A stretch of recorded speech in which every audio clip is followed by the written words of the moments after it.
Hi guys, I'm Phill from Australia and I hope you're having a fantastic day.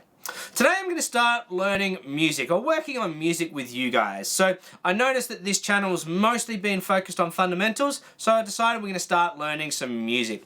Let's get started with Largo from Xerxes. If you'd like the sheet music for Largo, you can get it from my website www.learntrumpetnow.com. I'll leave a link in the description of this video. The first thing I like to do when learning new music is listen to good quality recordings of the piece.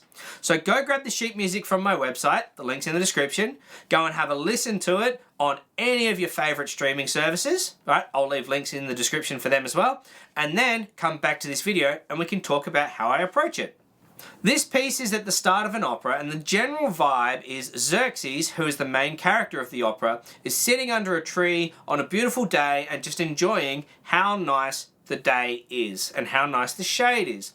So we need to make this sound quite happy and quite enjoyable, but also quite relaxed at the same time. The biggest challenge we have in this piece is playing in tune, in time, good sound, and musically. So today we're mostly going to talk about a few points that I like to keep in mind for intonation and a couple of phrasing directions that I like to start with.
Now let's get back to the start and have a look at this. Now I like to start this very first phrase after the piano's been going. So the piano in this piece has been going for a little while and mostly just a crotchet feel. Boom, boom. So when the trumpet enters in this, there's a couple of things we want to keep in mind. We want to be gentle, we want to be relaxed, we want to be soft. It doesn't have to be strictly in time. However, we do want to make sure that the pulse is constantly there throughout, which is quite challenging to do on a long note. You would have noticed that I used my vibrato to dedicate the time so that you could hear it in the sound, but I also used my bell to conduct the piano. With the start of this phrase, I actually don't use the tongue. I like to come in with an air attack, which helps me get the note to speak when I want it to speak without being a real forced start of the note. It's not something I recommend most students, but in this piece, I think it's a really, really helpful tool to use.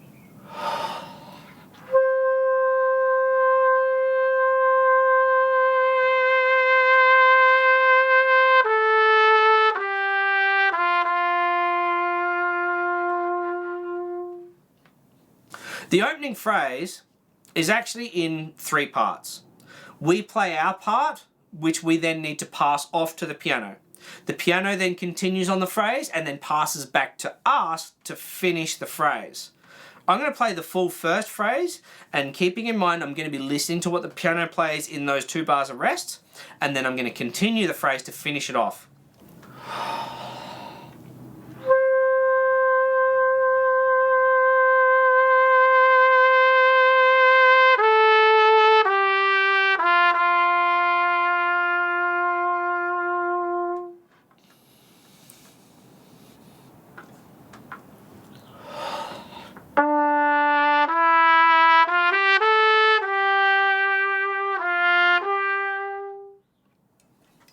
That's how I see the first phrase going. That's the whole first phrase. So where we come in. That's our first whole phrase. We start the phrase, we bring the piano in with us, or the ensemble with us. We then pass it off to the piano to play for a bit, and then the piano brings it back to us to continue. The next phrase is the start of the next bar. But we don't have much time to round off that phrase, so we have to round it off quickly and then get started with the next one. You don't want to be too late on the tempo with this.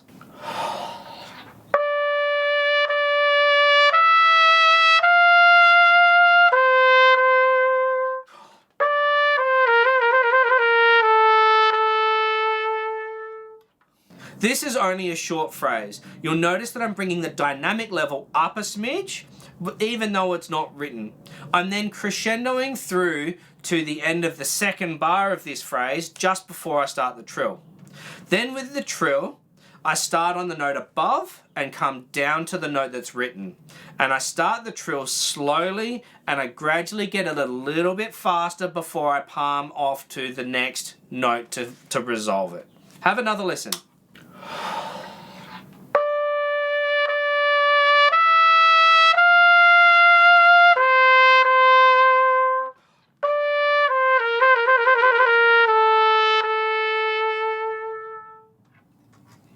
Then I continue it on with it's what I call like an answering theme to finish it off in the next bit.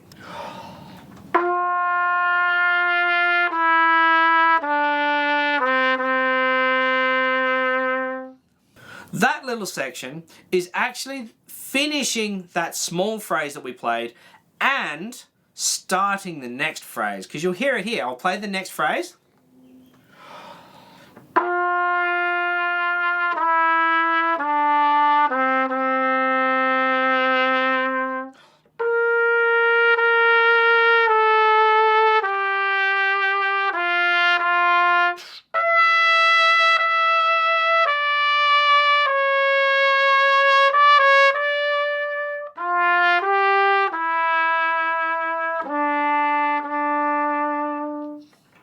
You can hear that this whole section, this whole piece, the phrases are actually quite fluid.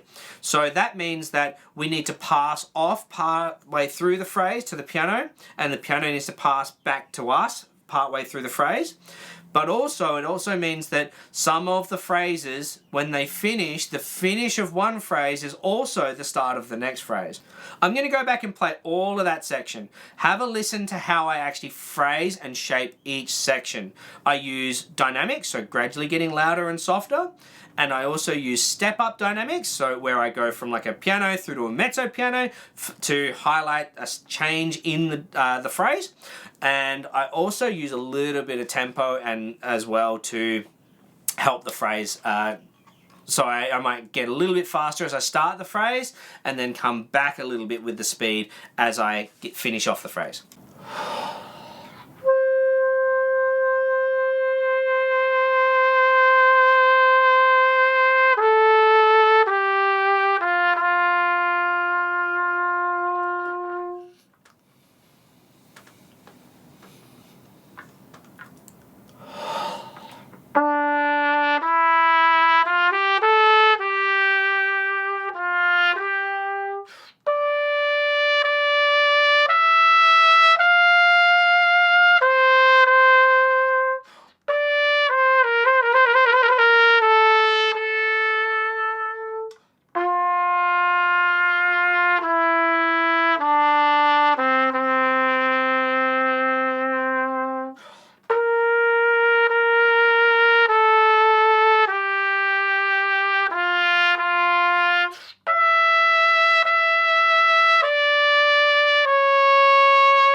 You would have also noticed that where I take a breath isn't necessarily the end of a phrase. Now that's purposefully done so that I can help create the vibe that I want, but I also need air.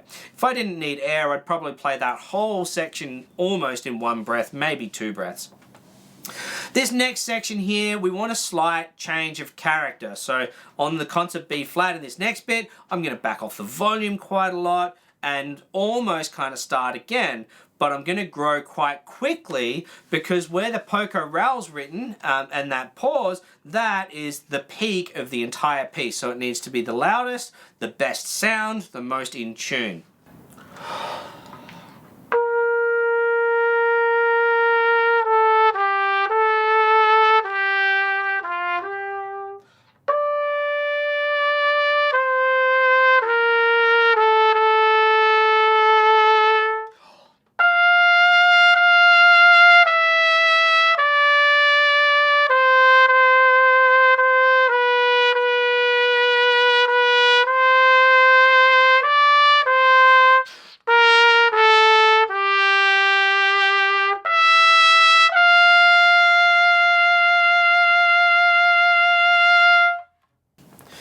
You will notice that in that section, there's a couple of spots where I have like a lift. It's kind of like I come off the note, I put a bit of separation there. It's not really the end of a phrase, but it is it's part of phrasing. You'll notice, have a listen, I'm going to do the first lift section.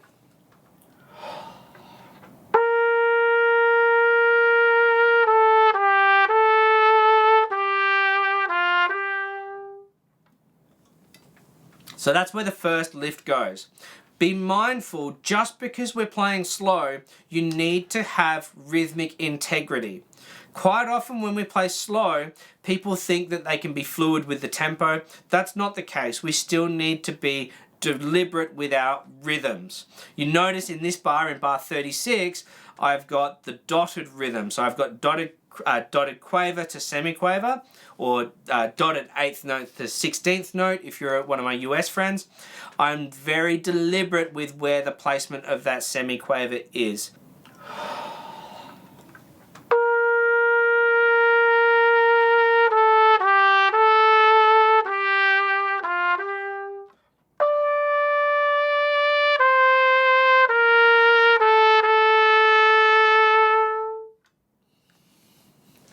So that's the lift in context there. I also diminuendo down from that dotted rhythm. So I hit beat 1 at the volume that I'm crescendoing to peak the phrase, but then I come away from the dotted rhythm, and then after the lift I start to come back up again in the rhythm, in the volume. So have another listen.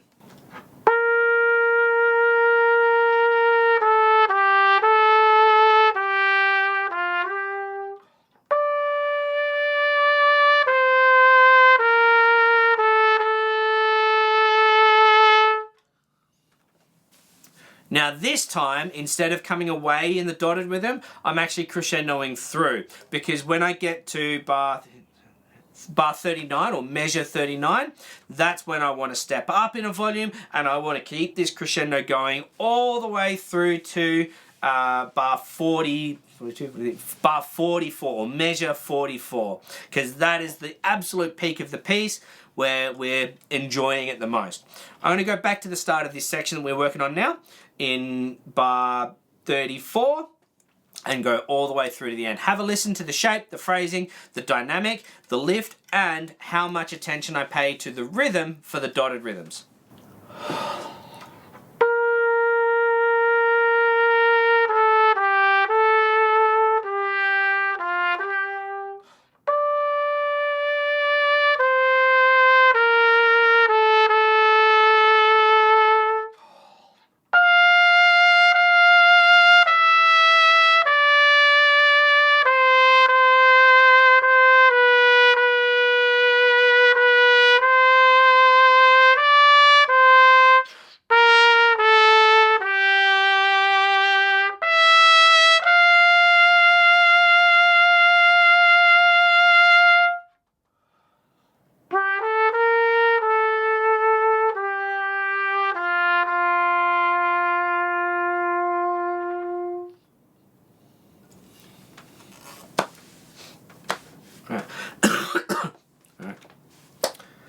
Go and have a listen to the recording of this on my album, The Operatic Trumpet. You can listen to it for free on any streaming platform. I'll leave a link in the description below.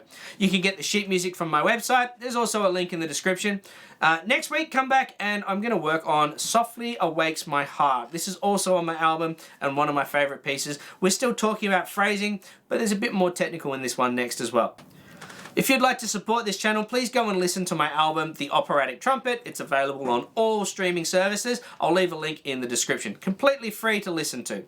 If you'd like to work along with this piece, you can get the sheet music from my website, www.learntrumpetnow.com. I'll leave a link in the description. If you're going to work on it, I'd love to hear your recording of it. Just share it on YouTube and send me the link, or tag me in it so I can see it.